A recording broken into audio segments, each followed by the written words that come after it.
Support for this episode of I Hear of Sherlock Everywhere is made possible by the Wessex Press, the premier publisher of books about Sherlock Holmes and his world. Find them online at wessexpress.com, and the Baker Street Journal, the leading publication of Sherlockian scholarship since 1946. Subscriptions available at bakerstreetjournal.com. I Hear of Sherlock Everywhere, episode 112. Anno Holmes 130. I hear of Sherlock everywhere since you became astronomer. In a world where it's always 1895, comes I Hear of Sherlock Everywhere, a podcast for devotees of Mr. Sherlock Holmes, the world's first unofficial consulting detective. I've heard of you before. You're Holmes the meddler, Holmes the busybody, Holmes the Scotland Yard Jack in office. The game's afoot as we discuss goings-on in the world of Sherlock Holmes enthusiasts, the Baker Street irregulars, and popular culture related to the great detective. As we go to press, sensational developments have been reported. So join your hosts, Scott Monty and Burt Wolder, as they talk about what's new in the world of Sherlock Holmes. You couldn't have come at a better time!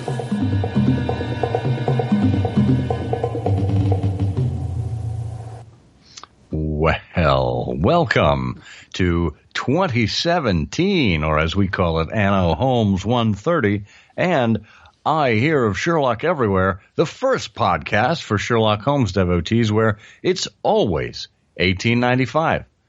I'm Scott Monty. And I'm Burt Wolder, and it's 2:05. Yes, that's 2 minutes and 5 seconds into I Hear of Sherlock Everywhere, episode 112, and everything is going perfectly. Are you sure we're that far into it? First mistake. There we go. Oh, well. Well, off to an auspicious start for 2017. Yes. This is our first podcast in 2017. It is. The year is new. The podcast tapes are fresh and rolling. And here we go. We just returned from the Baker Street Irregulars weekend, which is always a good time. Drinks were drunk, food was eaten, people were met.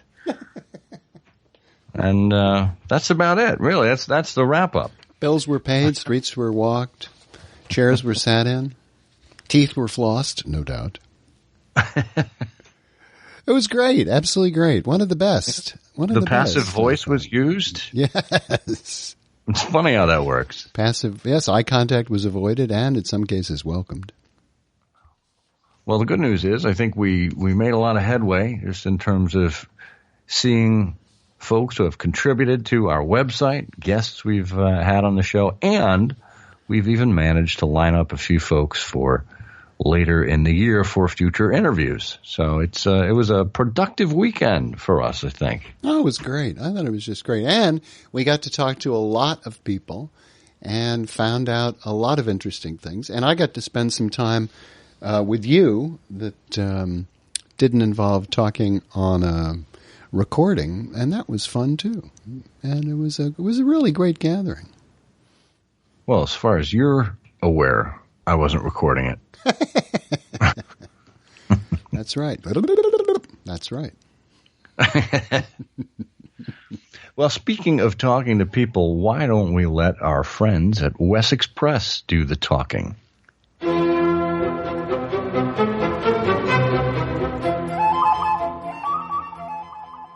Citizens of the ancient Anglo-Saxon kingdom of Wessex have refused to support the return of the Burgle Hidage, King Alfred's taxation system.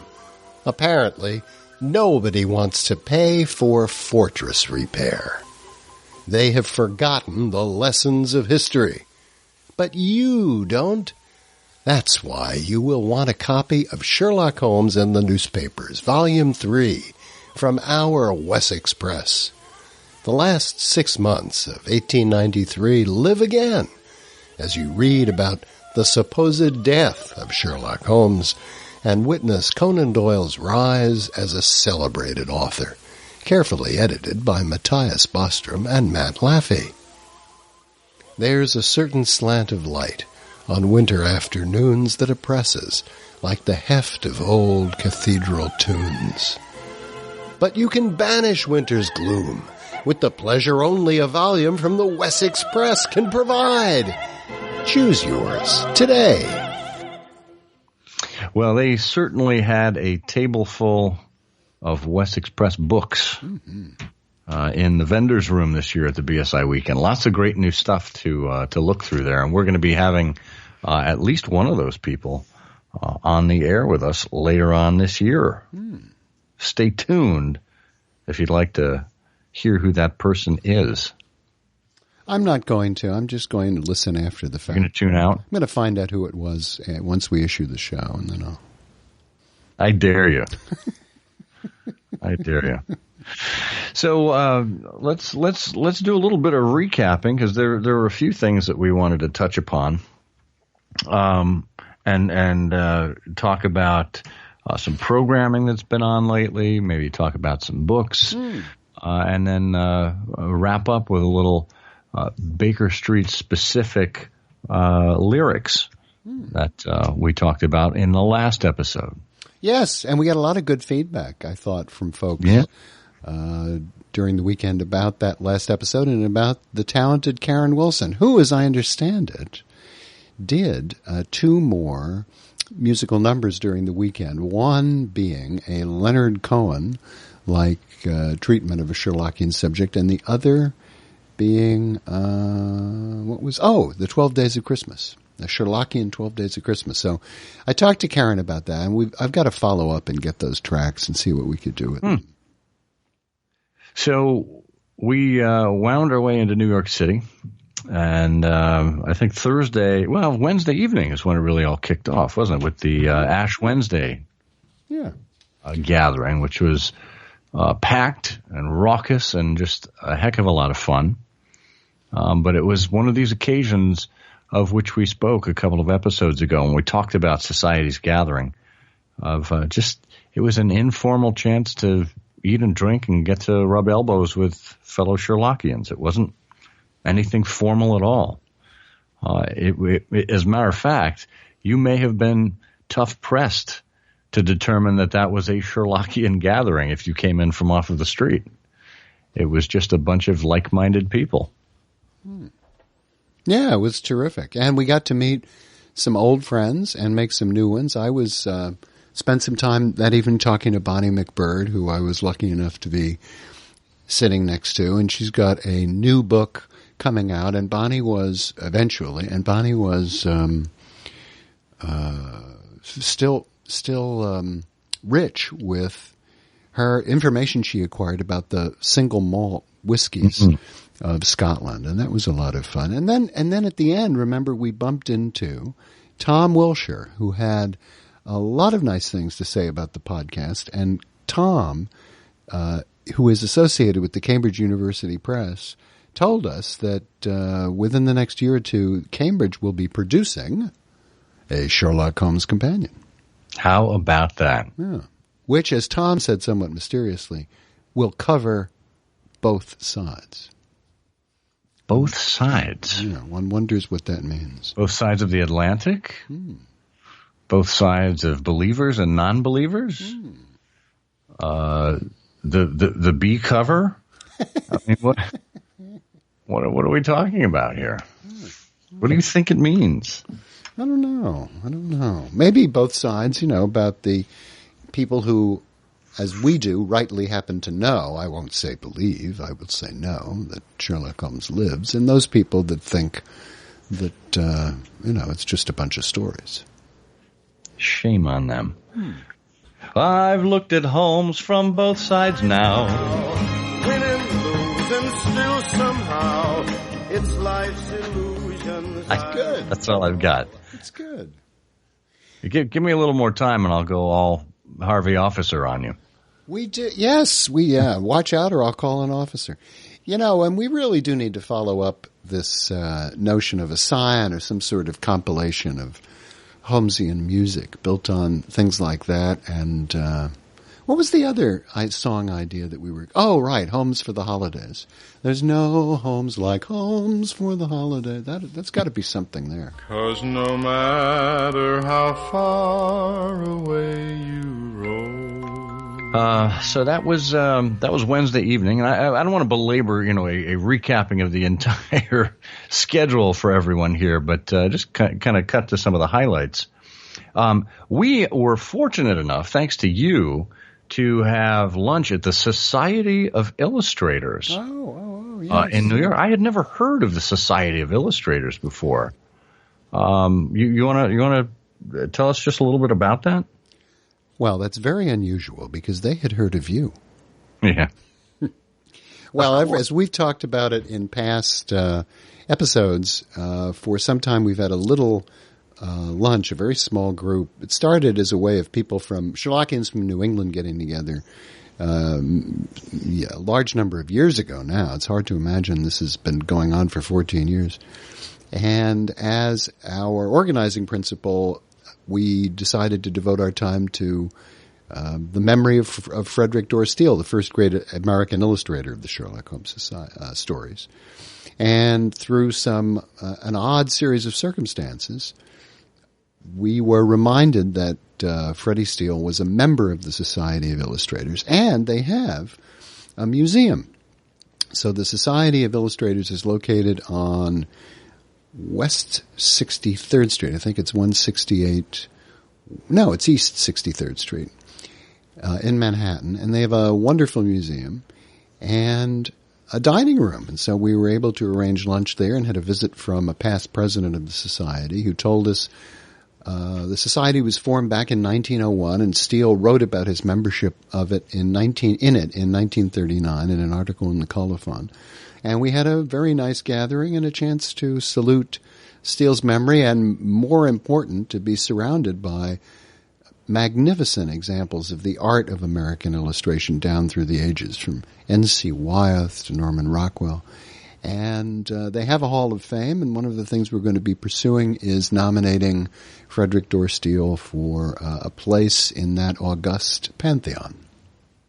That would be something if we could make that happen.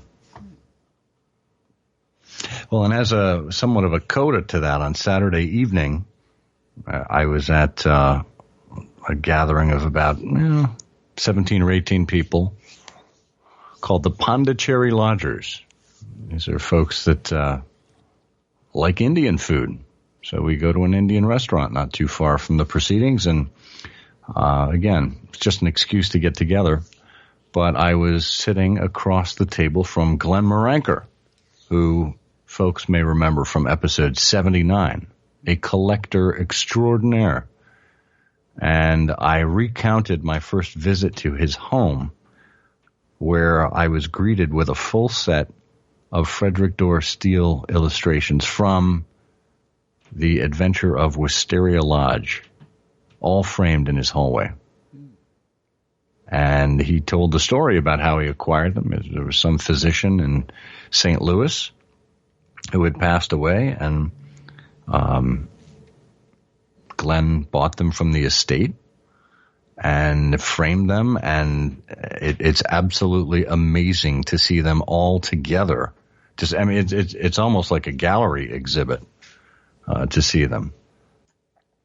But it was just a nice way to finish up the weekend, reminiscing on the Dorr Steele illustrations after having celebrated Frederick Dorr Steele there when we kicked things off. Well, that's one of the great parts about the weekend, is the opportunity to see people like Glenn from the other side of the country, who is not all that often on the East Coast anymore. So, right. Yeah, that's great. But, we had some lovely conversations that stick in my mind. I can't remember how it came up, but you told me that great anecdote about... was it Mr. Rogers and the Emmy Awards, or a Lifetime Achievement Award in the Television Hall of Fame or something, where he said, take 10 seconds to remember? I found that, really lovely anecdote. Yeah, this was, he wanted to capture the attention of, folks that were in the room, some 2,000-3,000 people in this, large theater, as Fred Rogers of Mr. Rogers' Neighborhood fame was being honored for lifetime achievement. He said, we focus all too often on fame and fortune, and we're fixated outward. He said, why don't you just take 10 seconds with me now and think of someone who has positively affected your life. Just take 10 seconds. And he lifted his wrist in front of him and pulled his sleeve back to look at his watch. And he said, I'll wait. And the room went silent for 10 seconds. And the camera panned out, and there were some close-ups, and you could see some tears welling up in some of these celebrities' eyes.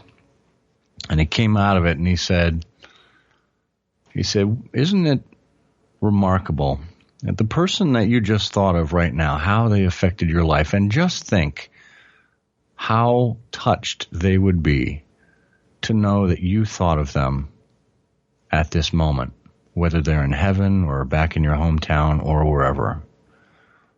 It was just a wonderful reflection, right? And we had talked about that in respect to the technology ban that the Baker Street Irregulars put on the dinner, which is fine.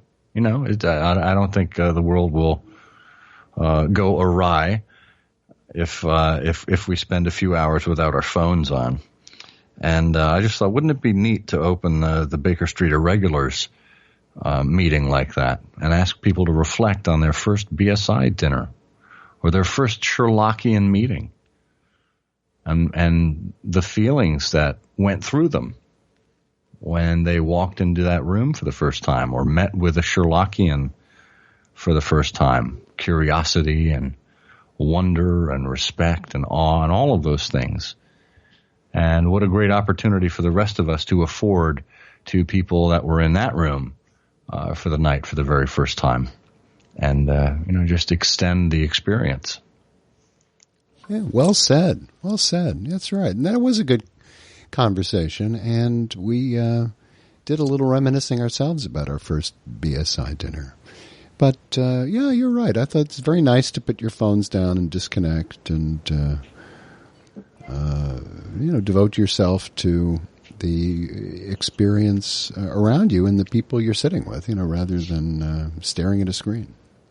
And, personally, I felt, maybe a sense of relief this year, because for many, many years, I had been the sole technologist, connecting the BSI to the outside world, and felt a great responsibility to keep people up to speed on what was going on throughout the weekend.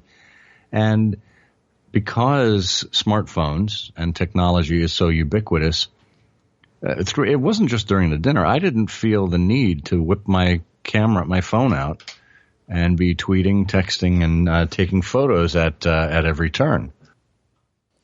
Well, there's so much written in the press today about mindfulness, and these things cyclically come back all the time about the value of meditation and mindfulness and other practices that have people living in the moment, all of which I take very seriously because I've meditated ever since I was quite young. And however, the new context today is the distraction of screens and constantly reporting. And the fact is that if you're in the mode of constantly writing down and informing other people about your experience minute to minute, then you are probably not paying most of your attention to that experience minute by minute. So it's a good thing to stop every once in a while.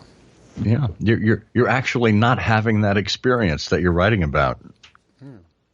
No, I concur. So, however, I did manage to type down the names of the newly invested members of the Baker Street Irregulars. So I managed to get that out, but that was right at the very end. So, but that was very gratifying, for Charles Propelek and our friend Bonnie McBird and Mike Quigley and Tamar. It was really nice to see those folks among the new class of invested irregulars this year. Yeah, I think it's people that will continue this tradition on to the folks in their own circles, and this is just the beginning. This isn't achievement unlocked. This is kind of the new beginning, as I heard Bob Katz talk about. That it's really about starting this tradition for other folks in order to extend the experience to them. And the BSI dinner was notable for a couple of things. One is the number of anniversaries that accumulated around the dinner this year. It was the 300th issue of the Baker Street Journal. It marked Mike Whalen's 20th year as Wiggins and 20 years of the Distinguished Speaker Lectures on Thursday evening. Those are milestones indeed. So I had a conversation with somebody about this topic. And I'd be interested in your take on it. 300 issues of the Baker Street Journal. And as we've talked about before, because they are one of our sponsors, the EBSJ is, I think, the first, I want to say 250 or so issues on DVD-ROM. Mm-hmm. So effectively, every time a new disc is issued, it's immediately out of date because, the journal keeps going on. So is there a more effective way of issuing updates to the Baker Street Journal, particularly in this time when laptops, and most folks do have laptops, are not being issued with CD or DVD drives? What do you think? Well, intuitively, since we live in a world of instant access to databases and formats like the portable document format, intuitively one would think that there would be many easy fingertip type alternatives than bothering to encode and compress and store information on a round piece of plastic and mailing it to somebody. Go figure. The question is, how long will it take for the Baker Street irregulars to find out that something like that exists? Well, the challenge, it's a good question. I haven't talked to Stephen or anybody about it, but, it would seem to me that the model, the revenue, I don't know what the revenue mix is, how much revenue the journal part of the operation derives from sale of DVDs and sale of magnetic media with information in it, and how much derives from actual print subscriptions. But the issue at the end of the day is the money's got to come from someplace. And, there are running costs in putting and laying out and putting this stuff together. And the digital subscription model, while it has some notable successes in general for magazines, is still kind of mixed. I don't know what it. Let's put it this way: if we were starting a Baker Street Journal, it's hard to imagine that print today would be the place that we would be starting from. Yeah. Well, and I don't feel that for most folks who subscribe to the print journal, that a digital subscription would necessarily replace it for them. I think the print subscribership would continue, and frankly, if you added a digital option to that for them, let's say they would automatically get those. They would automatically get access to the archived electronic issues at the end of every year. You could put a slight premium on that, say another $5 or something like that for the year, versus someone who only wanted to subscribe digitally, and you put a lower price on that. But that's effectively the cost of digital at that point is effectively nil, because you've already mocked up all of the pages for print. You've already got these files. Yeah. It's just making them available to people. Yeah, but the challenge there is that, a lot of folks worry about cannibalization. So you need to be distributing to subscribers in a format. That's one of the reasons, why there are Kindle formats and obviously Creative Commons with EPUBs and things like this. But you want to avoid a circumstance in which, Dave and Karen get copies of the Baker Street Journal and pass it out to their friends, thereby depriving the BSJ of recurring subscriber revenue. And then, so if that's the case, then you've got to have the associated bandwidth and management with some sort of a platform if you're going to be distributing it as an ebook, and how you're going to track that and the management of the rights. I would imagine that for folks who aren't up to speed with it, it just seems very daunting. But again, I'm just babbling here. I've not exchanged a word with anybody on this subject other than you. Yeah, well, I think you're hitting on some of the issues that constantly get batted around. But while the BSI may want to stick its collective head in the sand during its dinner for 4 hours with regard to technology, it can't do that for its publications for the continuing years. I think it's remarkable how well you participate in this discussion, seeing as it is how you have no opinion about it at all.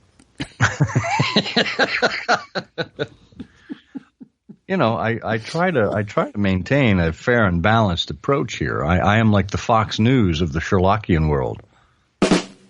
No, scratch that. Wait a minute. Where's my what sound effect?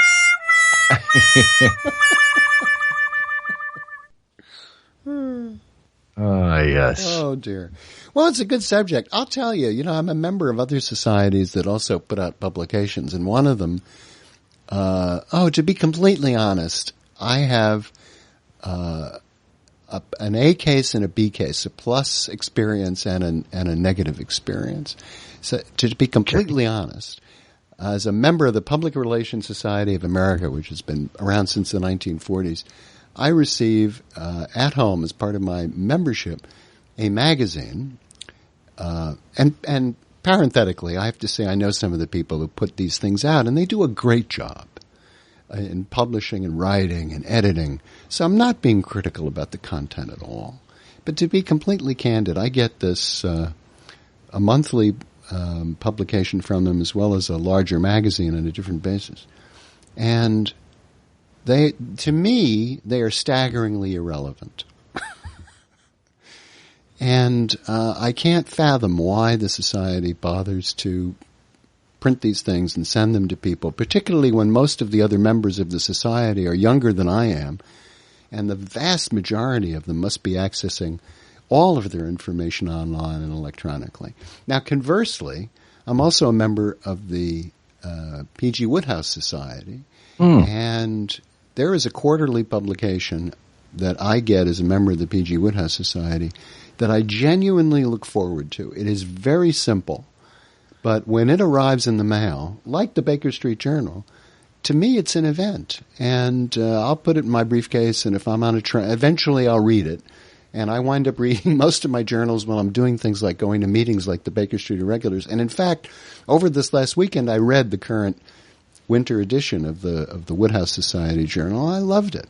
And it's very simple, black and white, 2-column, stapled 8.5 by 11 journal. But so it's odd, and I'd like to hear from, our listeners if other folks have their own experiences with journals and things they get regularly. Because in general, I spent so much of my life in marketing pointing out to clients that nobody remembers anything they get 4 times a year. And usually is a justification for not doing a print publication or doing something else in some other media. And yet I happen to have that Wodehouse Society experience and my other experiences where I personally happen to value and look forward to receiving these things. So I haven't figured out, exactly what the ideal mechanism or approach is here at all. That's interesting. And, I wonder, too, if with the case of the PRSA, group that you mentioned there, if they keep putting out a print journal simply because it's something they've always done, and because they can turn to advertisers and say, well, look, we have a circulation of, whatever thousand we have, not knowing, certainly, whether those journals or pages are even opened. They could go right into the circular bin. Who knows, right? And that's always been the trope about advertising. As Wanamaker said, the problem with advertising is half of my money is wasted. I just don't know which half. Yeah, no, that's a very good observation. I hadn't thought about that, but it is the associated advertising in there that probably provides the compelling part of the rationale for putting it out in the first place. I'd forgotten that, but yeah, you're right. Yeah. But as you're listening here, if you have a favorite Sherlockian publication, why don't you write in and tell us what it is, whether it's one of the major journals or whether it's a newsletter or whatever. Leave us a comment here on the show notes at ihose.co/ihose112. Send us an email at comment@ihearofsherlock.com. Leave us a voicemail by calling us at 774-221-READ. Take out your phone. Press those numbers, 774-221-7323. The fingers you have used to dial are too fat. And, if you're listening to us in an open environment in your home, turn the speakers up now. We'll wait. Crank that volume up. Okay, are you up? All right, ready? Alexa, subscribe to the Baker Street Journal. I don't know how many Amazon Alexa owners we have there. And I don't even know if the BSJ is hooked in with Amazon. But, hey, speaking of which, why don't we hear from the Baker Street Journal right now?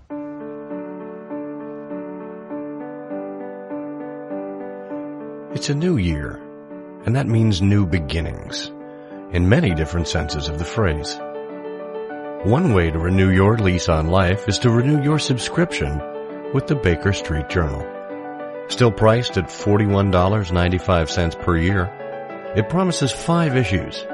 That's the 4 quarterlies, plus a bonus Christmas annual, chock full of Sherlockian edification, entertainment, and enlightenment. And new to the BSI Press this year are 2 volumes, one each from the Baker Street Irregulars Manuscript Series and the Baker Street Irregulars International Series. Delve into The Dancing Men with Dancing to the Death, the Manuscript Series volume, edited by Ray Betzner and David Morrill. Or set your sights on the Yukon North with Canada and Sherlock Holmes from the International Series, edited by Mark Alberstadt and Peter Calamai. There's so much to set your mind to in 2017. Make sure you started out right with publications from the Baker Street Journal and the BSI Press. All of this and more is available today at bakerstreetjournal.com. Oh, that's very clever. I like that a lot. Hey, Alexa. Hey, Alexa, send $25 to Burton Scott. Hey, PayPal. That word. Hey, Patreon. Hey, Patreon. Sign everyone up for I Hear of Sherlock Everywhere. Well, it's a never-ending mystery there, but there's so many different ways to get news and information, whether it's from a hobby or professional organization or just the news media. That it's become such a complex environment, complex for the consumer in which to find the right sources, and certainly complex for the publishers as they try to figure out this publishing model, a revenue model, as so much is available for free. It's a fascinating subject, and I just remembered the last podcast, we were talking about New Year's resolutions, and your New Year's resolution, similarly to mine, was doing a better job on your paper reading. That's right. And one of the things that happens to me is I wind up with, I'm in my office now, and I'm looking at a stack that's currently about 10 inches high of my other interests, things like the New Yorker and the Stereoscopic Society of America and their journal and other things that I haven't read, and managing the paper, just the buildup of paper things to read is also an issue. It is. Well, this reminds me of a favorite scene from The Simpsons when Homer sits down on the couch and he says, finally, some time to relax and enjoy reading my old favorites. Honey roasted peanuts. Ingredients. Salt, artificial honey roasting agents, pressed peanut sweepings.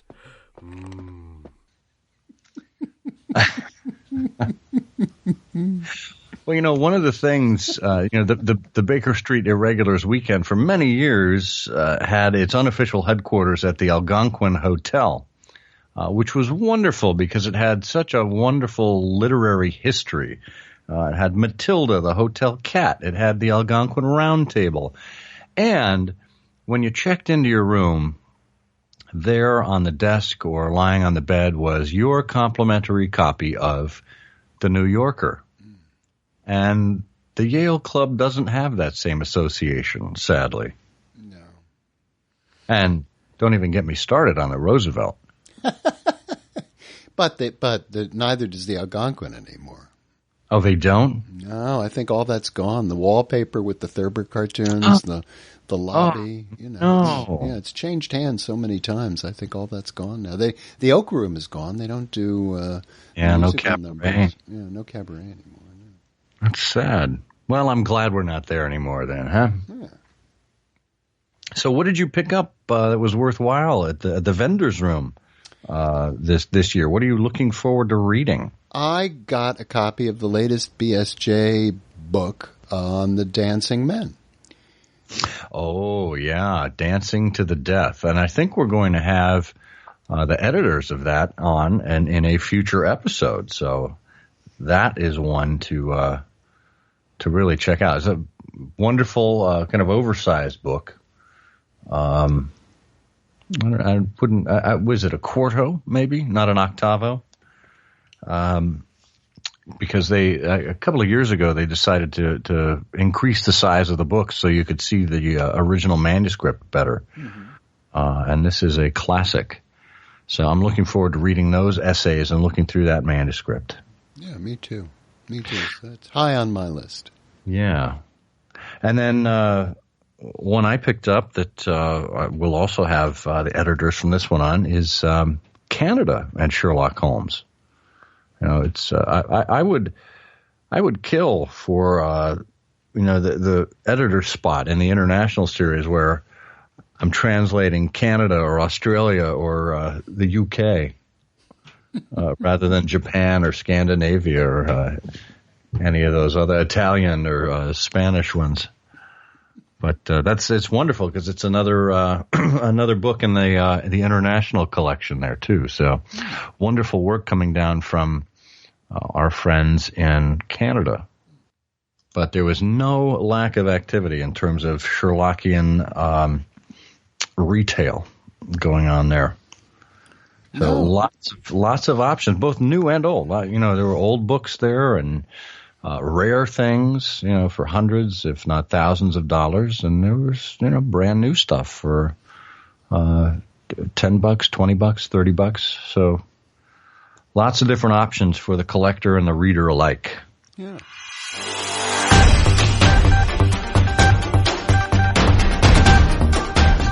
So we also mentioned that we would have a passing reference to programming. BBC Sherlock, as we record this, is in between episodes 2 and 3. This show will come out on the same day as episode 3 in series 4, which is titled The Final Problem.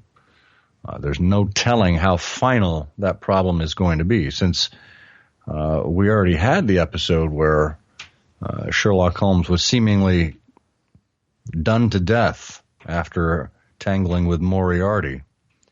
We'll see what this final problem entails, but so far we've had The Six Thatchers, and The Lying Detective. So it was interesting to see how those two episodes were inspired by, obviously, The Six Napoleons and The Dying Detective.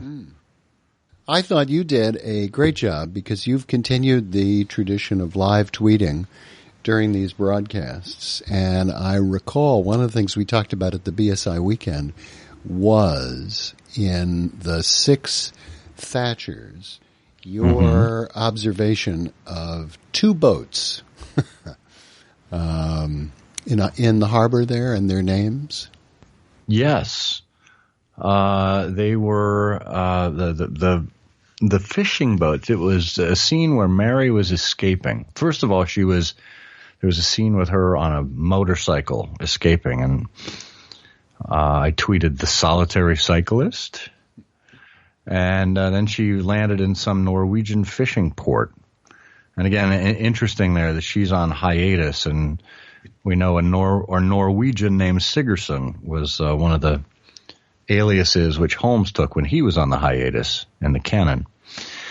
But as she pulled into this port, there was a shot of two fishing boats, and in Norwegian, one of the boats was named the Speckled Band, and the other fishing boat was named the Lion's Mane. Now, two instances of animals having done the crime rather than humans.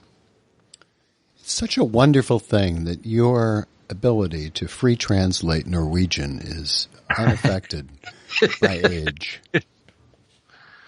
Oh, well, unaffected by age and Google Translate. Thank goodness. I don't want to give away too many of my secrets, but live tweeting these shows, and this is our fifth go-around, as I hear of Sherlock everywhere, live tweeting on behalf of PBS. You know, we were approached by the team at Masterpiece PBS to say, would we participate in live tweeting of the episodes all the way back in season 1, and we've continued it, and we thank them for their interest in having us do this. But live tweeting is not easy because that show moves at a very, very brisk pace. And the way we wanted to make it unique was to find the original references to the canon in these stories, you know, where they were inspired from, and if we saw something in a set decoration or a prop or what have you, talk about the significance there. And it's difficult to catch 100% of them. And I think the showrunners are at a point where they try to be clever, and they try to make it clear that they understand they're being clever. And that's annoying to a number of people who are following the show. And I've seen a lot of mixed reviews lately where folks are calling it almost like a James Bond franchise now. That it's departed being Holmes and Watson, and it's really gotten a grittier, darker edge than it's ever had before. And that's troubling to some people. And you know, frankly, I think we just need to remind ourselves that this is not the canon. It's inspired by the canon, just like Basil Rathbone and Nigel Bruce. You know, Sherlock Holmes was not fighting the Nazis in the original stories. He was not tooling around in automobiles and chasing after voices on the radio and all the rest. It's just another interpretation. And if you're okay with that, I think then, you know, there's something for everyone. Yeah, I saw something in which Gatiss penned a poem, much like Sir Arthur's poem about the doll and its maker are never the same. Yeah, I think it was a defense piece to a critic who tore the latest episode apart. It ended with, "What are the limits of human stupidity?" I remember that. No, I think we're finding them every day. But anyway, there's an outlet for you. And frankly, if it gets you interested enough to go back and look up the stories, works for me. You know, we all find our road to Sherlock Holmes in a different way. Whether you started with the stories, whether you started with Jeremy Brett, maybe you started with Clive Marison. Maybe you started with Lucy Liu and Johnny Lee Miller. Hey, I'm okay with that. Everybody's got their own vision of Sherlock Holmes in their head. And the coming together of friends, new and old, at an event like the Baker Street Irregulars Weekend is just another example of why we're all in this.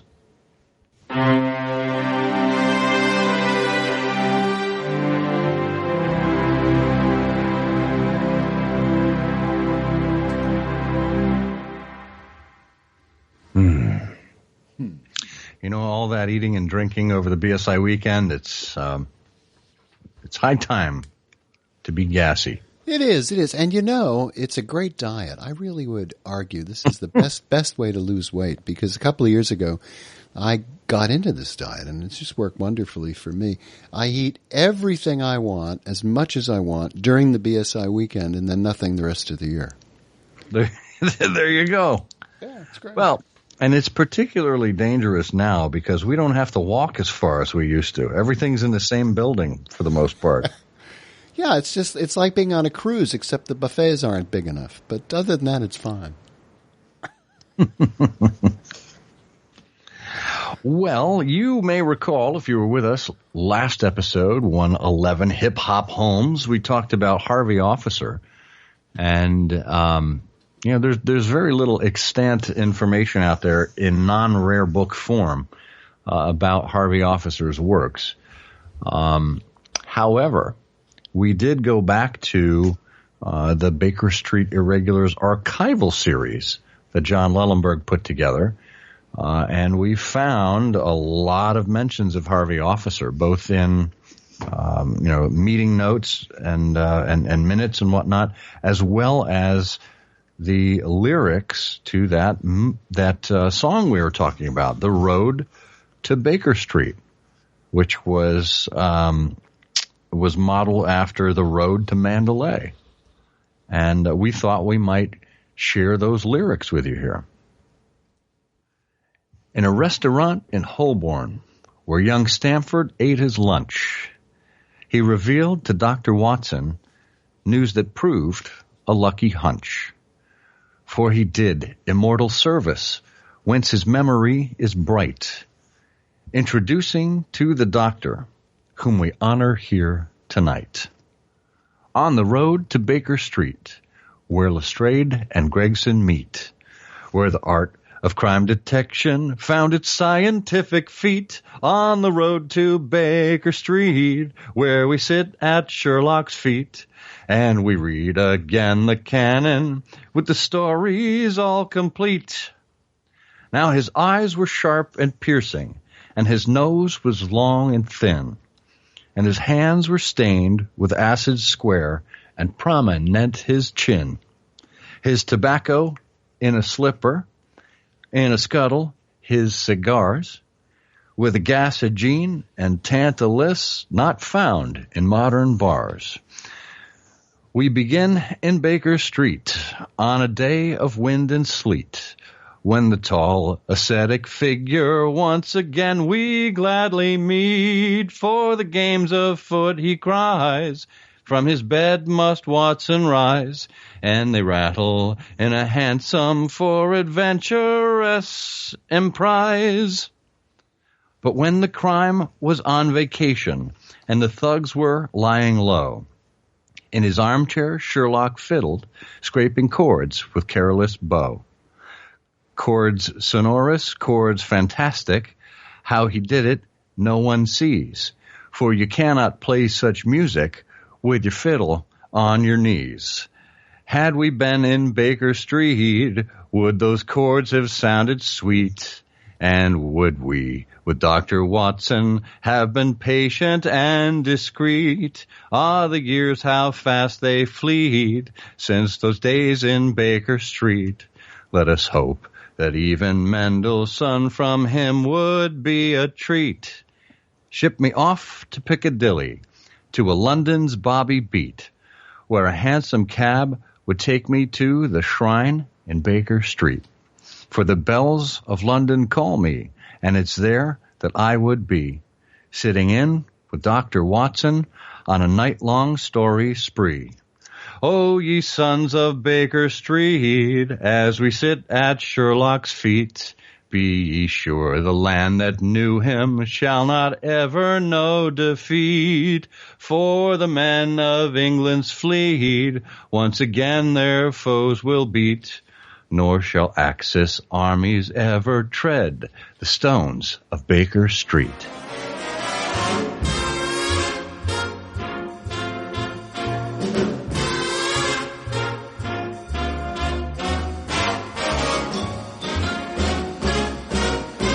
I can see that's going to be the B-side of the album.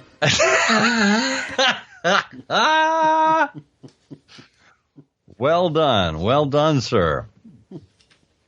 And that's a stretch. I mean, I would have gone for at least E, F, or G. It's been a long time since I've listened to that Sinatra song. Yeah. Sinatra, well, he must have recorded it. He recorded everything, but he did a cover of Road to Mandalay. Mm-hmm. Yeah, clearly a song written and performed in World War II.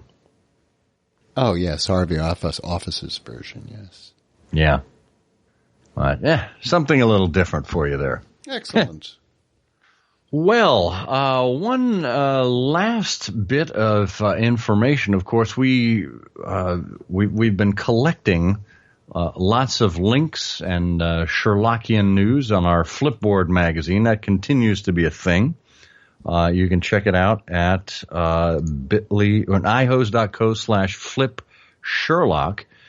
We actually had one thing that was sent our way from a fan. It's a Sherlock Holmes shaving soap from the Chiseled Face Groomatorium.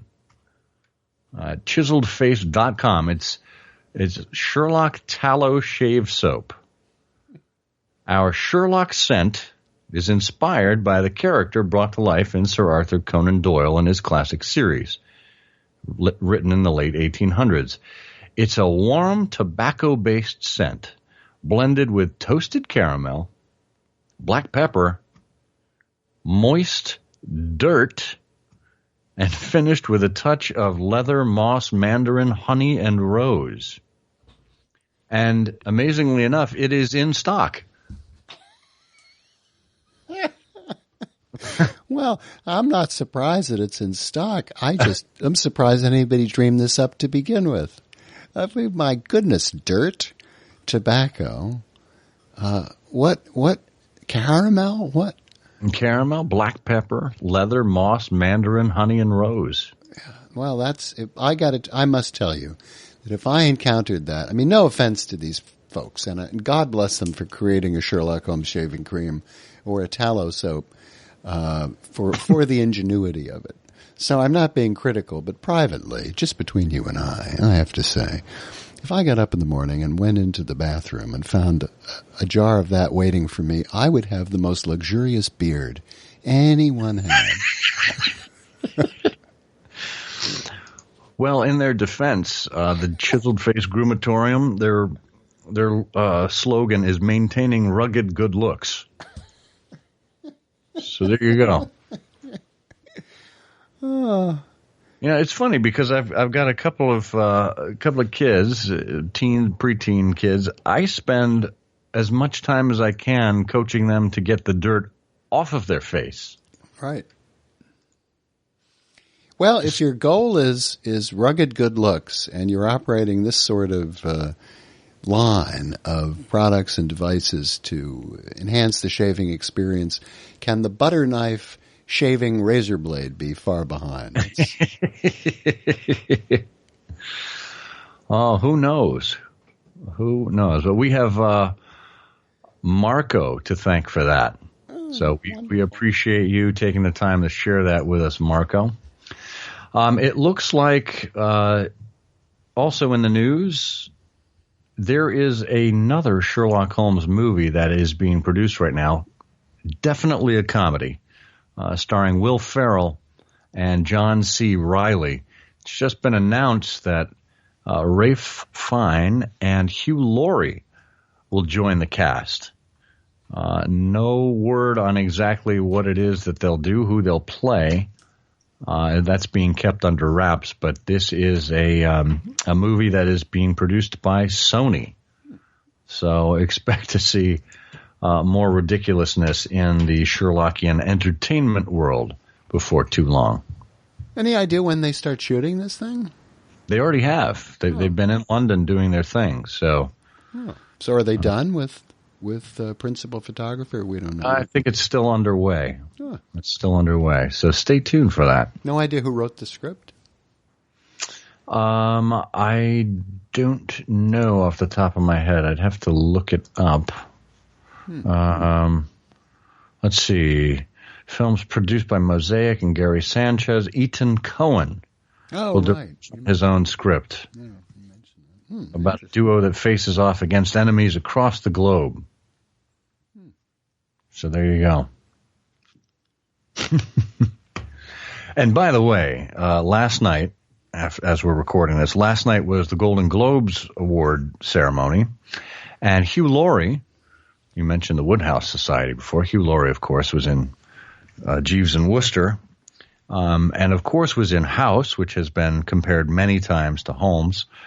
But Hugh Laurie won a Best Dramatic Actor award for his work in The Night Manager on AMC, which is a dramatization of a John le Carré novel. And if you have not seen The Night Manager, oh my goodness, stop what you're doing now. Well, wait till you get to the end of the show. Stop what you're doing now and go watch The Night Manager. Really, really wonderful show with Hugh Laurie and Tom Hiddleston. He's a great actor, Hugh Laurie. I think he wanted to make that film for years and years and years, and I'd watch him in anything. And he's a great pianist, a great jazz pianist. He is. He's very, very musically talented. Yeah, one of the best. Anything else? Well, speaking of one of the best, this has been. Yeah. One of the, well, I don't know. Yeah. Well, certainly it's the best show we've done in 2017. Yes, and it will remain that for at least another 2 weeks. Yeah. Well, until we get to 113, I remain Scott Monty. And I have no alternative but to keep on being Burt Wolder. Fantastic. You do you. Yeah. The game's afoot. You know, I'm afraid that in the pleasure of this conversation, I'm neglecting business of importance, which awaits me elsewhere. Thank you for listening. Please be sure to join us again for the next episode of I Hear of Sherlock Everywhere, the first podcast dedicated to Sherlock Holmes.